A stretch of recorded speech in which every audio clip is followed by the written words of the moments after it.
Hello my dear YouTube friends, welcome back to Neeta tarot reading. Friends, ಇವತ್ತು ನಾನು ಯಾವ ವಿಚಾರವಾಗಿ ರೀಡಿಂಗ್ ಮಾಡ್ತಾ ಇದ್ದೀನಿ ಅಂತ ಹೇಳಿದ್ರೆ, ನಿಮ್ಮ ಮತ್ತು ನಿಮ್ಮ ಪರ್ಸನ್ ನಡುವೆ ಯಾಕೆ ಇಷ್ಟು ದೊಡ್ಡ ಜಗಳ ಆಗ್ತಾ ಇದೆ, ಅಥವಾ ನೀವು ನಿಮ್ಮ ಪರ್ಸನ್ ಯಾಕೆ ದೂರ ಆಗ್ತಿದ್ದೀರಿ ಅನ್ನೋದಕ್ಕೆ ಮೇನ್ ರೀಸನ್ ಏನು ಅನ್ನೋದೇ ಇವತ್ತಿನ ರೀಡಿಂಗ್ ಆಗಿರುತ್ತೆ.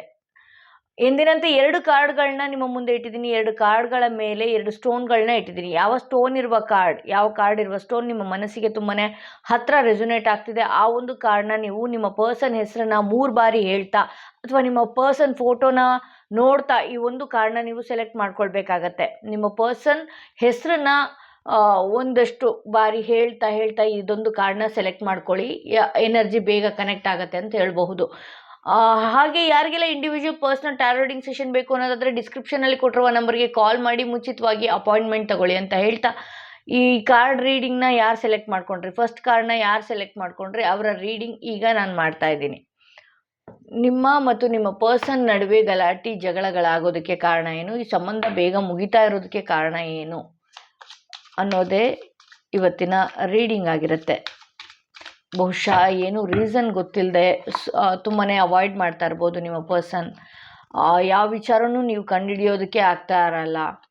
ನಿಮ್ಮ ಬೆನ್ನ ಹಿಂದೆ ಏನು ನಡೀತಾ ಇದೆ ಅಥವಾ ಏನು ಆಗ್ತಾ ಇದೆ ಅನ್ನೋದೇ ಇವತ್ತಿನ ರೀಡಿಂಗ್ ಆಗಿರುತ್ತೆ. ನಿಮ್ಮ ಪರ್ಸನ್ ಹೆಸರನ್ನ 3 ಬಾರಿ ಹೇಳ್ತಾ ಈ ಒಂದು ರೀಡಿಂಗ್ನ ನೀವು ನೋಡಿ ಅಂತ ಹೇಳ್ಬಹುದು. ಆ್ಯಕ್ಚುಲಾಗಿ ತುಂಬ ಈಗೋ ಜಾಸ್ತಿ ಇರುವ ಪರ್ಸನ್ ನಿಮ್ಮ ಪರ್ಸನ್ ಅಂತ ಅಂದ್ಕೊಳ್ಬಹುದು. ಬಟ್ ಆದರೆ ಸಂಬಂಧಕ್ಕೆ ತುಂಬಾ ಬೆಲೆ ಕೊಡ್ತಾ ಇದ್ದವರು ಅಂತಲೂ ಇಲ್ಲಿ ತೋರಿಸ್ತಾ ಇದೆ. ಒಂದಷ್ಟು ಕೆಲಸ ಕಾರ್ಯಗಳಲ್ಲೂ ಅವರು ವಿಪರೀತ ಬ್ಯುಸಿಯಾಗಿರ್ತಾರೆ ಅಂತಲೂ ತೋರಿಸ್ತಾ ಇದೆ. ಹಾಗೆ ಅವರಿಗೆ ಒಂದಷ್ಟು ಈ ಸಂಬಂಧನ ತಗೊಂಡು ಹೋಗೋದಕ್ಕೆ ಭಯ ಅಂತಲೂ ಇರಬಹುದು. ವಿಪರೀತ ಈ ಸಂಬಂಧದ ಬಗ್ಗೆ ಆಸೆ ಕನಸುಗಳನ್ನ ತುಂಬಾ ಕಟ್ಕೊಂಡಿದ್ದಂತಹ ನಿಮ್ಮ ಪರ್ಸನ್ ಇತ್ತೀಚೆಗೆ ಕೆಲವೊಂದು ವಿಚಾರಗಳಿಂದ, ಕೆಲವೊಂದು ಮಾತುಗಳಿಂದ, ನಿಮ್ಮಿಬ್ಬರ ನಡುವೆ ಇರೋ ಮಾತುಗಳಿರ್ಬೋದು ಅಥವಾ ನಿಮ್ಮ ನಡುವೆ ಯಾರೋ ಒಬ್ಬ ವ್ಯಕ್ತಿ ಆಟ ಆಡ್ತಾ ಇರೋದ್ರಿಂದ, ಅಂದರೆ ನಿಮಗೆ ಗೊತ್ತಾಗದೇ ನಿಮ್ಮ ಪರ್ಸನ್ ಹತ್ರ ಹೋಗಿ ಏನಾದರೂ ಒಂದು ವಿಚಾರಗಳನ್ನ ಹೇಳೋದಾಗಿರಬಹುದು, ಅಥವಾ ನಿಮ್ಮ ಹತ್ರ ಬಂದು ಮೈಂಡ್ ಡೈವರ್ಟ್ ಮಾಡಿಸಿರಬಹುದು, ನೀವೇ ಅವರೊಟ್ಟಿಗೆ ಜಗಳ ಮಾಡೋ ಥರ ಆಗಿರಬಹುದು, ಅಥವಾ ಯಾವುದಾದ್ರೂ ಕಾಲ್ ಮೆಸೇಜ್ಗಳಲ್ಲಿ ನಿಮ್ಮ ಪರ್ಸನ್ ಬ್ಯುಸಿಯಾಗಿದ್ದು ನಿಮ್ಮ ಕೈಯಲ್ಲಿ ಸಿಕ್ಕಾಕೊಂಡು ಇರಬಹುದು. ಸೊ ಇದೆಲ್ಲ ಆಗಿದೆ ಅಂತ ಹೇಳಬಹುದು. ನಿಮ್ಮ ಪರ್ಸನ್ಗೆ ಈ ಸಂಬಂಧನ ಉಳಿಸ್ಕೋಬೇಕು ಅಂತ centre of energy 9 of cups ಇರೋದ್ರಿಂದ ಈ ಸಂಬಂಧನ ಉಳಿಸ್ಕೋಬೇಕು ಅಂತ ಸಿಕ್ಕಾಪಟ್ಟೆ ಪ್ರಯತ್ನನ ಮಾಡಿದ್ರು. ಬಟ್ ಆದರೆ ಅವರ ಮಾತಿಂದ ಆಗಿರಬಹುದು ಅಥವಾ ನಿಮ್ಮ ಮಾತಿಂದ ಆಗಿರಬಹುದು ಈ ಸಂಬಂಧಕ್ಕೆ ದೊಡ್ಡದಾದ ಒಂದು ಧಕ್ಕೆ ಉಂಟಾಗಿದೆ ಅಂತಲೇ ಹೇಳ್ಬಹುದು. ಮತ್ತು ನಿಮ್ಮ ಹತ್ರ ಬರೋದಕ್ಕೆ ವಿಪರೀತ ಪ್ರಯತ್ನ ಪಟ್ಟಿದ್ದಾರೆ. ಅಂದರೆ ನಿಮ್ಮನ್ನು ಬೆಂಡ್ ಮಾಡಿ ಅವರು ಬರಬೇಕು ಅನ್ನೋದಾಗಿರಬಹುದು. ಎಲ್ಲ ಈ ಥರ ಪ್ರಯತ್ನಗಳನ್ನ ಪಟ್ಟಿದ್ದಾರೆ. ಬಟ್ ಆದರೆ ನಿಮ್ಮ ನಡುವೆ ಇರುವಂತಹ ವ್ಯಕ್ತಿಗಳಿರಬಹುದು, ಫ್ರೆಂಡ್ ಸರ್ಕಲ್ ಆಗಿರ್ಬೋದು, ಯಾರೇ ಇರಬಹುದು, ಅವರು ವಿಪರೀತ ಆಟ ಆಡ್ತಾ ಇದ್ದಾರೆ. ಬಟ್ ಆದರೆ ನಿಮ್ಮ ಕಣ್ಣಿಗೆ ಕಾಣಿಸ್ಕೊಳ್ತಾ ಇಲ್ಲ. ನಿಮಗೆ ಹೆಲ್ಪ್ ಮಾಡೋ ಥರ ಇರಬಹುದು ಅವರು, ಅಥವಾ ಅವ್ರಿಗೆ ಹೆಲ್ಪ್ ಮಾಡೋ ಥರನೇ ಇರಬಹುದು. ಆದರೆ ನಿಮ್ಮ ಸಂಬಂಧನ ನಿಧಾನವಾಗಿ ಮುರಿತಾ ಇದ್ದಾರೆ ಅಂತ ಹೇಳ್ಬೋದು. ಇಲ್ಲಿ ನೋಡಿ, ನನಗೆ ಔಟ್ಕಮ್ ಸ್ವಾರ್ಡ್ಸ್ಗಳೇ ಬಂದಿರೋದ್ರಿಂದ ಏನಾಗುತ್ತೆ ಅಂತ ಹೇಳಿದ್ರೆ, ನಿಮ್ಮ ನಡುವೆ ಮಾತಿನ ವಿಚಾರದಲ್ಲಿರ್ಬೋದು ಅಥವಾ ಮನಸ್ತಾಪಗಳಿರ್ಬೋದು ವಿಪರೀತ ಜೋರಾಗಿ ಇದೆ ಅಂತಲೇ ಹೇಳ್ತಾ ಇದ್ದೀನಿ. ಇಲ್ಲಿ ಯಾರೆಲ್ಲ ಈ ಫಸ್ಟ್ ಸ್ಟೋನ್ ಇರುವ ಕಾರ್ಡ್ ಸೆಲೆಕ್ಟ್ ಮಾಡ್ಕೊಂಡ್ರಿ, ಈ ಸಂಬಂಧ ಹೀಗೆ ಇರುತ್ತಾ, ಹೀಗೆ ಆಗೋಗುತ್ತಾ ಅಂತ ಹೇಳಿ ನೀವು ತಿಳ್ಕೊಂಡ್ರೆ ಆ್ಯಕ್ಚುಲಾಗಿ ಈ ಸಂಬಂಧ ಮತ್ತೆ ಸರಿ ಹೋಗುತ್ತೆ ಅಂತಲೇ ತೋರಿಸ್ತಾ ಇದೆ. ರೀಬರ್ತ್ ಬಂದಿರೋದ್ರಿಂದ ಈ ಸಂಬಂಧ ಮತ್ತೆ ಸರಿ ಹೋಗುತ್ತೆ. ಈ ಸಿಚುವೇಶನ್ಸ್ಗಳನ್ನೆಲ್ಲ ದಾಟ್ಕೊಂಡು ಬರ್ತಾ ಇದ್ದೀರಿ ಅಂತ ಹೇಳ್ಬೋದು. ನಿಮ್ಮಿಬ್ಬರು ನಡುವೆ ಯಾರೋ ಒಬ್ಬರು ಬಂದಿರಬಹುದು, ನೋ ಕಾಂಟ್ಯಾಕ್ಟ್ ಸಿಚುವೇಶನ್ ಆಗ್ತಾ ಇರಬಹುದು, ಅಥವಾ ನಾವಿಬ್ಬರು ತುಂಬಾ ದೂರ ಆಗೋದ್ವಿ, ಈ ಸಂಬಂಧ ಮುಗ್ದೇ ಹೋಯ್ತು ಅನ್ನೋರು ಕೂಡ ಈ ರೀಡಿಂಗ್ ನೋಡ್ತಾ ಇರಬಹುದು. ಸೊ ಆದರೆ ರೀಬರ್ತ್ ಕಾರ್ಡ್ ಬಂದಿರೋದ್ರಿಂದ ಮತ್ತೆ ಈ ಸಂಬಂಧ ಸರಿ ಹೋಗುತ್ತೆ ಅಂತಲೇ ತೋರಿಸ್ತಾ ಇದೆ. ನನಗೆ ಈ ಕಾರ್ಡ್ ಎರಡರ ನಡುವೆ ಏನಾಗಿದೆ ಅಂತ ಹೇಳಿದ್ರೆ, ಒಂದಷ್ಟು ನಿಮ್ಮ ನಡುವೆ ಆಟ ಆಡೋರೇ ಜಾಸ್ತಿ ಆಗಿದ್ದಾರೆ ಅಂತ ತೋರಿಸ್ತಾ ಇದೆ. ನಿಮ್ಮ ನಡುವೆ ನಿಮ್ಮ ಮನಸ್ಸು ಕೂಡ ವಿಪರೀತ ಯೋಚನೆ ಮಾಡುತ್ತೆ ಅವ್ರ ಬಗ್ಗೆ. ಅಂದರೆ ಅವ್ರ ಬಗ್ಗೆ ಬೇಡದ್ದೇ ಯೋಚನೆ ಮಾಡೋದು. ಅವ್ರು ನನ್ನ ಕೈ ಬಿಟ್ಟಿದ್ದಾರೆ ಅನಿಸುತ್ತೆ, ಯಾರ ಜೊತೆಗೂ ಇದ್ದಾರೆ ಅನಿಸುತ್ತೆ ಅಷ್ಟೇ ಇದು. ಬಟ್ ನಿಮ್ಮನ್ನ ದೂರ ಮಾಡಬೇಕು ಅಂತ ಕೆಲವೊಂದಷ್ಟು ಜನಗಳ ಪ್ರಯತ್ನ ಇದೆ. ಬಟ್ ಆದರೆ ನಿಮ್ಮ ಪರ್ಸನ್ ಇನ್ನೂ ಥರ್ಡ್ ಪಾರ್ಟಿ ಸಿಚುವೇಶನ್ ಕಡೆ ಗಮನ ಹರಿಸೋದಕ್ಕಾಗಲಿ ಇನ್ನೂ ಆ ಥರ ಯಾವುದೇ ರೀತಿ ಮನಸ್ಸು ಇಲ್ಲ ಅಂತ ಹೇಳಿ ತೋರಿಸ್ತಾ ಇದೆ. ಸೊ ನೆಕ್ಸ್ಟ್ ನಾನು ನೋಡೋದಾದರೆ ನೋಡಿ, ಇಲ್ಲಿ ನೋಡಿ ರೀಬರ್ತ್ ಕಾರ್ಡ್ ಟರ್ನಿಂಗ್ ಇನ್ ಅಂತ ಬರ್ತಾ ಇದೆ. ಇಲ್ಲಿ ನೋಡಿ, ನಿಮ್ಮ ಪರ್ಸನ್ಗೆ ತುಂಬ ಹಚ್ಕೊಡೋರಾಗಿರಬಹುದು, ಅಥವಾ ನಿಮ್ಮ ಪರ್ಸನ್ ನಿಮ್ಮ ಬಗ್ಗೆ ತಪ್ಪಾಗಿ ಯೋಚನೆ ಮಾಡ್ತಾ ಇರಬಹುದು, ಅಥವಾ ನಿಮ್ಮ ಪರ್ಸನ್ಗೆ ಬೇರೆ ಕಡೆ ಗಮನವೂ ಇದೆ. ನಾನು ಬೇರೆ ಕಡೆ ಮದುವೆ ಆಗೋದ್ರೆ ಅಥವಾ ನಾನು ಬೇರೆ ಕಡೆ ಸಂಬಂಧ ಹರಿಸಿದ್ರೆ ಈ ಥರದ್ದೆಲ್ಲ ತಲೆನೋವು ಇರಲ್ಲ ನನಗೆ, ನಾನು ಮುಂದುವರಿಬೇಕು, ಬೇರೆ ಥರ ಮುಂದುವರಿಬೇಕು ಅನ್ನೋದು ಅವರ ತಲೆಯಲ್ಲಿ ಓಡ್ತಾ ಇದೆ. ಮತ್ತು ಅವ್ರ ಸುತ್ತ ಇರೋ ಜನಗಳು ಕೂಡ ಅವ್ರನ್ನ ಮೈಂಡ್ ಡೈವರ್ಟ್ ಮಾಡ್ತಾ ಇದ್ದಾರೆ ಅಂತ ಅನಿಸುತ್ತೆ. ಬಟ್ ಆದರೆ ಮತ್ತು ಅವರು ನಿಮ್ಮೊಟ್ಟಿಗೆ ಬರುವ ಸಾಧ್ಯತೆ ಹೆಚ್ಚಿದೆ. ಈಗಿನ ಸಿಚುವೇಶನ್ ಅದು ಎಷ್ಟೇ ಕೆಟ್ಟದಾಗಿರಲಿ, ಅದು ಎಷ್ಟೇ ಏನೇ ಆಗಿರಲಿ, ಅದು ಎಷ್ಟೇ ನೋ ಕಾಂಟ್ಯಾಕ್ಟ್ ಸಿಚುವೇಶನ್ ಇರಲಿ, ಏನೇ ಒಂದಾಗಿರಲಿ, ಅವರು ಮತ್ತೆ ಬರುವ ಸಾಧ್ಯತೆಯೇ ಹೆಚ್ಚು ಕಾಣ್ತಾ ಇದೆ. ಒಂದಷ್ಟು ನೀವು ಅವ್ರಿಗೆ ಫೋನ್ ಮಾಡೋದಾಗಿರ್ಬೋದು, ಅಥವಾ ಈ ಪ್ರೀವಿಯಸ್ಸಲ್ಲಿ ಫೋನ್ ಮಾಡಿ ತುಂಬ ಬೇಡಿಕೊಂಡು ಅಂಗಲಾಚ್ಕೊಂಡು ಈಗಾಗಲೇ ಸೈಲೆಂಟ್ ಆಗಿದ್ರೆ ನೀವು, ಅವರಿಗೆ ಅರ್ಥ ಆಗಿರುತ್ತೆ. ಅಂದರೆ ಆತ ಎಷ್ಟೆಲ್ಲ ನಾನು ಬೇಕು ಅಂತ ಪರದಾಡ್ತಾ ಇದ್ರು, ಈ ಥರದ್ದೆಲ್ಲ ಅವ್ರಿಗೆ ನಿಧಾನಕ್ಕೆ ಇನ್ನು 15 ದಿನ ಕಳೆದ ನಂತರ ಅವ್ರಿಗೆ ಯೋಚನೆ ಮಾಡೋದಕ್ಕೆ ಶುರುವಾಗ್ತಾ ಇದ್ದಾರೆ. ಈಗ ನೀವು ಅವ್ರಿಗೆ ಕಾಲ್ ಮಾಡೋದಾಗಲಿ ಮೆಸೇಜ್ ಮಾಡೋದಾಗಲಿ ಯಾವುದೇ ಪ್ರಯತ್ನಗಳನ್ನ ಮಾಡ್ಕೋಬೇಡಿ. ದೊಡ್ಡ ಲಾಸ್ ಮಾಡ್ಕೊಳ್ತೀರಾ ನೀವು. ಬರ್ಡನ್ ಅಂತ ಬಂದಿದೆ ಇಲ್ಲಿ, ಲಾಸ್ ಮಾಡ್ಕೊಳ್ತೀರಾ. ಅವರು ಆಲ್ರೆಡಿ ನಿಮ್ಮೊಟ್ಟಿಗೆ ಬರಬೇಕು ಅಂತ ಯೋಚನೆ ಮಾಡ್ತಾ ಇದ್ದಾರೆ. ನೀವು ಯಾವುದೇ ಕಾರಣಕ್ಕೂ ಅವ್ರ ಹತ್ರ ಫೋನ್ ಆಗಲಿ ಮೆಸೇಜ್ ಆಗಲಿ ಯಾವುದಕ್ಕೂ ಆಸ್ಪದ ಮಾಡಿಕೊಡಬೇಡಿ. ಯಾಕೆ ಅಂತ ಹೇಳಿದ್ರೆ ಅವರಿಗೆ ಆಲ್ರೆಡಿ ನಿಮ್ಮ ಹತ್ರ ಬರಬೇಕು ಅಂತ ಆಗಲಿ ಎಲ್ಲ ಯೋಚನೆಗಳಿದೆ.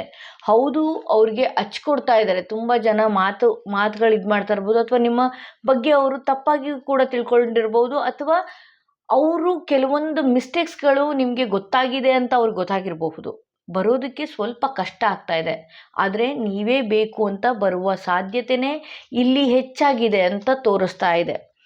ಸೊ ಅವ್ರು ಯಾರು ಏನೇ ಹೇಳ್ಕೊಟ್ಟಿದ್ರು ಅವರು ಆಗ ಮಾತುಗಳನ್ನ ಕೇಳಿ ನಿಮ್ಮಿಂದ ದೂರ ಆದರು. ಬಟ್ ಆದರೆ ಈಗ ನೀವೊಂದಷ್ಟು ಸೈಲೆಂಟ್ ಆಗಿರೋದ್ರಿಂದ ನೋಡಿ, ರೈಪ್ನೆಸ್, ನೀವೀಗ ಸೈಲೆಂಟ್ ಆಗಿದ್ದರೆ ಒಂದು ಫಲಭರಿತ ದಿನಗಳನ್ನ ನೀವು ನೋಡ್ಬೋದು. ಓಕೆ, ರೈಪ್ನೆಸ್ ಬಂದಿದೆ. ಒಂದಷ್ಟು ತಾಳ್ಮೆಯಿಂದ ಯಾರು ಏನೇ ಹೇಳ್ಕೊಡ್ಲಿ, ಏನೇ ಆಗಲಿ, ಓಕೆ, ಈ ರೀಡಿಂಗ್ ಯಾರು ನೋಡ್ತಾ ಇದ್ದೀರಿ, ಒಂದಷ್ಟು ತಾಳ್ಮೆಯಿಂದ ಇರಿ. ನಿಮ್ಮ ಪರ್ಸನ್ಗೆ ಏನಾಗಿದೆ, ಹಿಂದೆ ಯಾರು ಏನು ಮಾಡಿದ್ದಾರೆ ಅಂತ ಹೇಳಿದ್ರೆ ನಿಮ್ಮ ಪರ್ಸನ್ಗೆ ಒಂದಷ್ಟು ಮೈಂಡ್ ಡೈವರ್ಟ್ ಮಾಡಿ. ಆ್ಯಕ್ಚುಲಾಗಿ ಅವರು ಸರಿಯಾದ ನಿರ್ಧಾರ ತಗೊಳ್ಳುವಂಥ ವ್ಯಕ್ತಿನೇ, ಮಾತೃವಾತ್ಸಲ್ಯ ಇರುವಂಥ ವ್ಯಕ್ತಿನೇ, ಬೇಗ ಕರುಣೆಗೆ ಅಟ್ಯಾಚ್ ಆಗುವಂಥ ವ್ಯಕ್ತಿನೇ. ಆದರೆ ಅಂಥವ್ರಿಗೂ ಮ್ಯಾನಿಪುಲೇಟ್ ಮಾಡಿದ್ದಾರೆ, ಮೈಂಡ್ ಡೈವರ್ಟ್ ಮಾಡುವಂಥ ಕೆಲಸ ಮಾಡಿದ್ದಾರೆ. ದಯವಿಟ್ಟು ಒಂದಷ್ಟು ಸುಮ್ಮನೆ ತಾಳ್ಮೆಯಿಂದ ಇದ್ದು ಬಿಡಿ. ಇದೊಂದು ಇಟರ್ನಲ್ ರಿಲೇಷನ್ಶಿಪ್ ಅಂತಲೇ ನಾನು ಹೇಳ್ಬೋದು. ಬಿಟ್ಕೊಡಲ್ಲ, ಇಬ್ರಿಗೂ ಬಿಟ್ಕೊಡೋದಕ್ಕೂ ಆಗೋದಿಲ್ಲ. ಓಕೆ, ಆಗ ಅವರು ಏನೇ ಮಾತಾಡಿರ್ಬೋದು, ಔಟ್ಕಮ್ ಕಿಂಗ್ ಆಫ್ ಸ್ವಾರ್ಡ್ಸ್ ಬಂದಿರೋದ್ರಿಂದ ಅವರು ಏನೇ ಮಾತಾಡಿರಬಹುದು ನಿಮ್ಮ ಹತ್ರ. ಆದರೆ ಎಷ್ಟೇ ತಪ್ಪಾಗಿ ಮಾತಾಡಿರ್ಬೋದು, ಬೈದಿರ್ಬೋದು, ಬ್ಲಾಕ್ ಮಾಡಿರ್ಬೋದು, ಏನೇ ಇರ್ಬೋದು, ಬಟ್ ಆದರೆ ಅವರು ಮತ್ತೆ ನಿಮ್ಮೊಟ್ಟಿಗೆ ಕನೆಕ್ಟ್ ಆಗ್ತಾರೆ ಅಂತಲೇ ತೋರಿಸ್ತಾ ಇದೆ. ಯಾಕೆ ಅಂದರೆ ನೀವು ಒಂದಷ್ಟು ತಾಳ್ಮೆಯಿಂದ ಇದ್ದು ಬಿಟ್ಟಿದ್ದೀರಿ, ಆಲ್ರೆಡಿ ಸೈಲೆಂಟ್ ಆಗಿದ್ದೀರಿ. ಅವರ ಫೋನ್ಗಾಗಲಿ ಅವರ ಮೆಸೇಜ್ಗಾಗಲಿ ವೇಟ್ ಮಾಡ್ತಾ ಮಾಡ್ತಾ ಸೈಲೆಂಟ್ ಆಗಿದ್ದೀರಿ. ಈಗ ಅವ್ರಿಗೆ ನಿಮ್ಮೊಟ್ಟಿಗೆ ಬರುವಂತಹ ಎಲ್ಲ ಟೈಮಿಂಗ್ಸ್ ಹತ್ರದಲ್ಲಿದೆ. ಒಂದು 15 ದಿನಗಳ ತಾಳ್ಮೆಯಿಂದ ಇರಿ. ಫೋನ್ ಮೆಸೇಜ್ ಏನು ಮಾಡೋದಕ್ಕೆ ಹೋಗಬೇಡಿ, ನೀವೆಲ್ಲೂ ಕಾಣಿಸ್ಕೊಳ್ಳೋದಕ್ಕೆ ಹೋಗಬೇಡಿ. ಅವ್ರಿಗೆ ಆಲ್ರೆಡಿ ನಿಮ್ಮ ಕಡೆ ಗಮನ ಇದೆ ಅಂತ ಹೇಳ್ಬೋದು. ಯಾರೆಲ್ಲ ಫಸ್ಟ್ ಸ್ಟೋನ್, ಈ ಸ್ಟೋನ್ ಇರುವ ಕಾರ್ಡ್ ಸೆಲೆಕ್ಟ್ ಮಾಡ್ಕೊಂಡಿದ್ರಿ, ಅವರಿಗೆ ಏನೆಲ್ಲ ಮೆಸೇಜ್ ಕೊಡ್ತಾ ಇದೆ ಯೂನಿವರ್ಸ್ ಅಂತ ನೋಡೋಣ. ಅವರು ಏನು ಹೇಳಬಹುದು, ನಿಮ್ಮ ಪರ್ಸನ್ ಮತ್ತು ನೀವು ದೂರ ಆಗೋದಕ್ಕೆ ಕಾರಣ ಏನು, ಅವರು ಯಾಕೆ ನಿಮ್ಮಿಂದ ಅವಾಯ್ಡ್ ಆಗಿ ದೂರ ಹೋಗ್ತಾ ಇದ್ದಾರೆ ಅಂತ ಇವತ್ತಿನ ರೀಡಿಂಗಲ್ಲಿ ನಾನು ಹೇಳ್ತೀನಿ. ನಿಮ್ಮ ಪರ್ಸನ್ ಹೆಸರನ್ನ 3 ಬಾರಿ ನೆನ್ಪು ಮಾಡ್ಕೊಳ್ಳಿ. ನಿಮ್ಮ ಪರ್ಸನ್ ಮತ್ತು ನೀವು ದೂರ ಆಗೋದಕ್ಕೆ ಕಾರಣ ಏನು? ಆ್ಯಕ್ಚುಲಾಗಿ ನಿಮ್ಮ ಪರ್ಸನ್ ಯಾವುದಾದ್ರೂ ಒಂದು ವಿಚಾರದಲ್ಲಿ ನೀವಿಬ್ಬರು ಗಲಾಟೆ ಮಾಡ್ಕೊಂಡಾಗಿರಬಹುದು, ಅವಾಯ್ಡ್ ಮಾಡಿರಬಹುದು, ಏನೇ ಇರ್ಬೋದು. ಬಟ್ ಅವರ ಕರೆಂಟ್ ಎನರ್ಜಿ ಹೇಗಿದೆ ಅಂತ ಹೇಳಿದ್ರೆ 4 ಆಫ್ ಕಪ್ಸ್ ಬಂದಿರೋದ್ರಿಂದ ಅವ್ರಿಗೂ ಕೂಡ ನಿಮ್ಮ ಬಗ್ಗೆ ಫೀಲ್ ಇದೆ. ಒಂದಷ್ಟು ಕನ್ಫ್ಯೂಷನ್ಗೊಳಗಾದ್ರು, ಒಂದಷ್ಟು ಬ್ಲ್ಯಾಕ್ ಮ್ಯಾಜಿಕ್ಗಳು ನಿಮ್ಮ ಪರ್ಸನ್ ವಿಚಾರದಲ್ಲಿ ನಡೆದಿದೆ. ಒಂದಷ್ಟು ಅವ್ರನ್ನ ದಿಕ್ಕು ತಪ್ಪಿಸುವಂತಹ ಜನಗಳು, ಅವ್ರಿಗೆ ಮ್ಯಾನಿಪ್ಯುಲೇಟ್ ಮಾಡುವಂಥ ಜನಗಳು, ಅಥವಾ ಅವ್ರಿಗೆ ಥರ್ಡ್ ಪಾರ್ಟಿಯಿಂದ ತುಂಬಾ ಸ್ಟ್ರಾಂಗ್ ಆಗಿ ಅವ್ರಿಗೆ ಬಿಡದಂಥ ನಂಟು ಆಗಿರಬಹುದು, ಏನೇ ಆಗಿರ್ಬೋದು.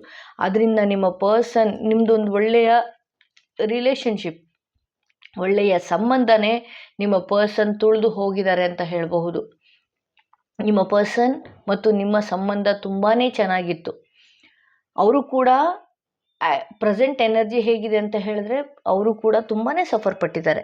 ನಿಮ್ಮಿಬ್ಬರ ನಡುವೆ ಏನಾಗಿದೆ ಅಂತ ಹೇಳಿದ್ರೆ ಥರ್ಡ್ ಪಾರ್ಟಿ ಎಂಟ್ರಿ ಆಗಿ ಅವ್ರಿಗೆ ಬ್ಲ್ಯಾಕ್ ಮ್ಯಾಜಿಕ್ಗಳನ್ನಾಗಿರಬಹುದು, ಅಥವಾ ಅವ್ರಿಗೆ ಬೇರೆ ಬೇರೆ ದೇವರ ಮೊರೆ ಹೋಗಿರಬಹುದು, ಕೆಲವು ರಿಚುವಲ್ಸ್ಗಳು ಮಾಡಿರಬಹುದು. ಸೊ ರಿಚುವಲ್ಸ್ಗಳಂದರೆ ಒಂದಷ್ಟು ತಂತ್ರ ಪೂಜೆಗಳು, ಅಥವಾ ಅವರು ಮ್ಯಾನಿಫೆಸ್ಟ್ ಮಾಡಿರ್ಬೋದು, ಏನೆಲ್ಲ ಮಾಡಿರಬಹುದು. ಅದರಿಂದ ನಿಮ್ಮ ಪರ್ಸನ್ ನಿಮ್ಮಿಂದ ದೂರ ಆಗಿದ್ದಾರೆ. ದೂರ ಆಗಲೇಬೇಕು ಅನ್ನುವ ಇಂಟೆನ್ಷನ್ ಅವ್ರಿಗಿರಲಿಲ್ಲ.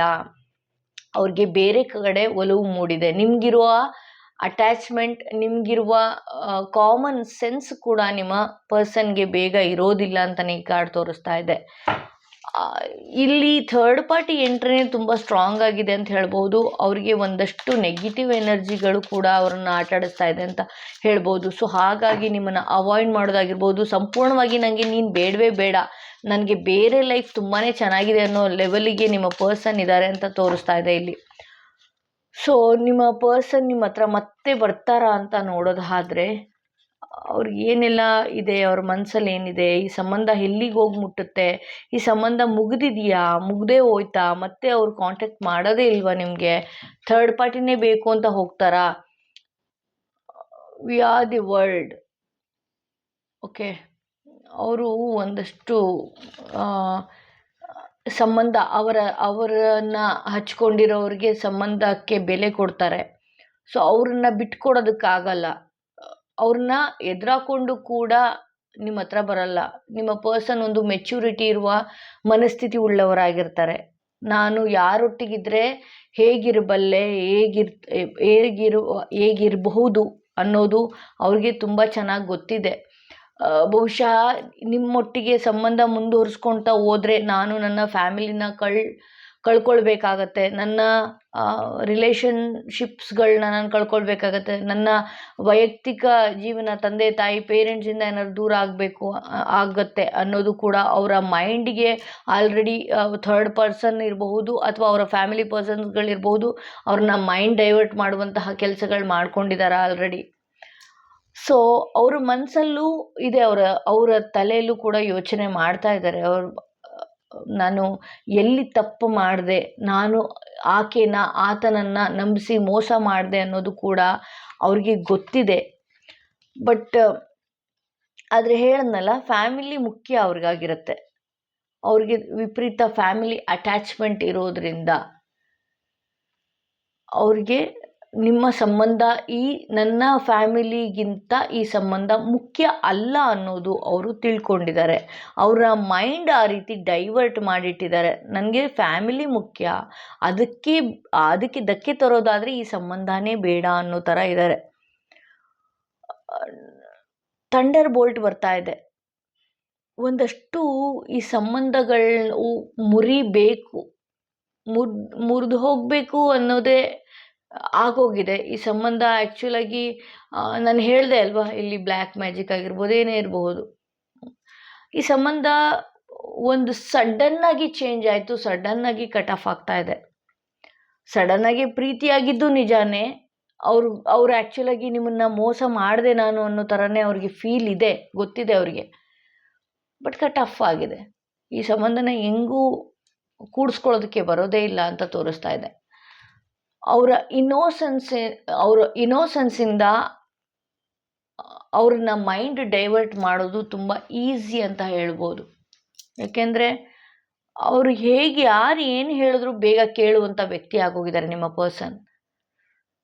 ಸಡನ್ನಾಗಿ ಕಟ್ ಆಫ್ ಆಗಿದೆ. ಈ ಕಟ್ ಆಫ್ ಆದಮೇಲೆ ಈ ಸಂಬಂಧನ ಹೇಗೆ ಮತ್ತೆ ಕಂಟಿನ್ಯೂ ಮಾಡ್ತಾರೆ ಅವರು?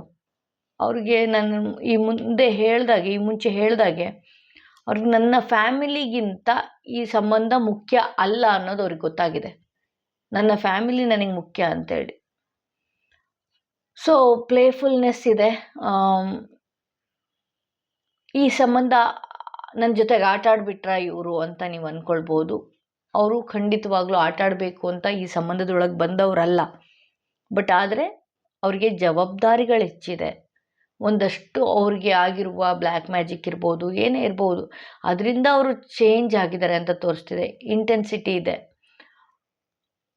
ಸಡನ್ ಚೇಂಜ್ ಆಗಿದ್ದಾರೆ. ಈ ಸಂಬಂಧ ಮತ್ತೆ ಉಳಿಸ್ಕೊಳ್ಬೋದಾ, ಮತ್ತೆ ಬರುತ್ತಾ ಇದು ಅಂತ ನೋಡೋದಾದರೆ, ಈ ಸಂಬಂಧ ಬಂದರೆ ನಾನು ಇದನ್ನು ಹೇಗೆ ತಗೊಂಡೋಗ್ಲಿ ಅನ್ನೋದು ಅವ್ರಿಗೆ ಫಸ್ಟ್ ಆಫ್ ಆಲ್ ಮೇನ್ ಕಾರಣ ಇದೆ. ಈ ಸಂಬಂಧ ನಾನು ತಗೊಂಡೋಗಕ್ಕೆ ಬರೋದೇ ಇಲ್ಲ, ಈ ಸಂಬಂಧ ನನಗೆ ಅವಶ್ಯಕತೆಯೇ ಇಲ್ಲ ಅನ್ನೋ ರೀತಿ ಅವ್ರಿಗೆ ಮೈಂಡ್ ಡೈವರ್ಟ್ ಮಾಡಿದ್ದಾರೆ. ನಿನಗೆ ಯಾಕೆ ಈ ಸಂಬಂಧ ಬೇಕು, ಅವಶ್ಯಕತೆ ಇಲ್ಲ, ಇದಕ್ಕಿಂತ ಬೆಟರ್ ಆಪ್ಷನ್ ಇದೆ ಅಂತ ಹೇಳಿ ಅವ್ರ ಮೈಂಡಿಗೆ ಆಲ್ರೆಡಿ ತುಂಬಿಟ್ಟಿದ್ದಾರೆ. ನೀವು ಕೇಳ್ಬೋದು, ಇದಕ್ಕಿಂತ ಮುಂಚೆ ನನಗೆ ಎಷ್ಟೆಲ್ಲ ಪ್ರಾಮಿಸ್ಗಳು, ಎಷ್ಟೆಲ್ಲ ಸುತ್ತಾಟ ಅಲ್ದಾಟ ಎಲ್ಲರಿಗೂ ಗೊತ್ತಾಗೋಗಿದೆ, ನಾವೇನು ಮಾಡೋದು ಅಂತ ಹೇಳಿ ನೀವು ಕೇಳ್ಬೋದು. ಬಟ್ ಅವ್ರಿಗೆ ಆ ಥರ ಮಾಡಿಟ್ಟಿದ್ದಾರೆ. ಅವ್ರಿಗೆ ಈ ಪ್ರಾಮಿಸ್ ಹಾಕಿರ್ಬೋದು, ಏನೇ ಆಗಿರ್ಬೋದು, ಅದನ್ನು ಮಾಡಿರೋದೇ ಅವ್ರಿಗೆ ತಲೆಯಲ್ಲೇ ಇಲ್ಲ, ಆ ರೀತಿ ಮಾಡಿಟ್ಟಿದ್ದಾರೆ. ಸೊ ಅವ್ರಿಗೆ ಗೊತ್ತಿದೆ, ನೀವು ಕೊರಗ್ತಾ ಇರೋದು ಗೊತ್ತಿದೆ, ನೀವು ತುಂಬ ಹಚ್ಕೊಂಡಿದ್ದೀರಾ ಅನ್ನೋದು ಗೊತ್ತಿದೆ, ಎಲ್ಲ ಗೊತ್ತಿದೆ. ಬಟ್ ಆದರೂ ಅವರು ಬರೋದಕ್ಕೆ ಮನಸ್ಸು ಮಾಡ್ತಾ ಇಲ್ಲ. ಬಿಕಾಸ್ ಈ ಸಂಬಂಧ ಹೆಂಗೆ ತೊಗೊಂಡು ಹೋಗಬೇಕು ಅನ್ನೋದೇ ಗೊತ್ತಿಲ್ಲ. ನಾನು ಈ ವಿಚಾರದಲ್ಲಿ, ಈ ಪ್ರೀತಿ ವಿಚಾರಕ್ಕೆ, ಈ ಸಂಬಂಧದ ವಿಚಾರಕ್ಕೆ ಬಂದರೆ ನಾನು ನನ್ನ ಸ್ವಂತದವ್ರನ್ನೇ ದೂರ ಮಾಡ್ಕೊಳ್ಬೇಕಾಗತ್ತಲ್ಲ, ಕೆಲವು ಥರ್ಡ್ ಪಾರ್ಟಿ ಕನೆಕ್ಷನ್ನು ನಾನು ಬಿಟ್ಕೊಡೋದಕ್ಕೆ ರೆಡಿ ಇಲ್ಲ ಅನ್ನೋದು ಈ ರೀಡಿಂಗಲ್ಲಿ ನನಗೆ ತೋರಿಸ್ತಾ ಇದೆ.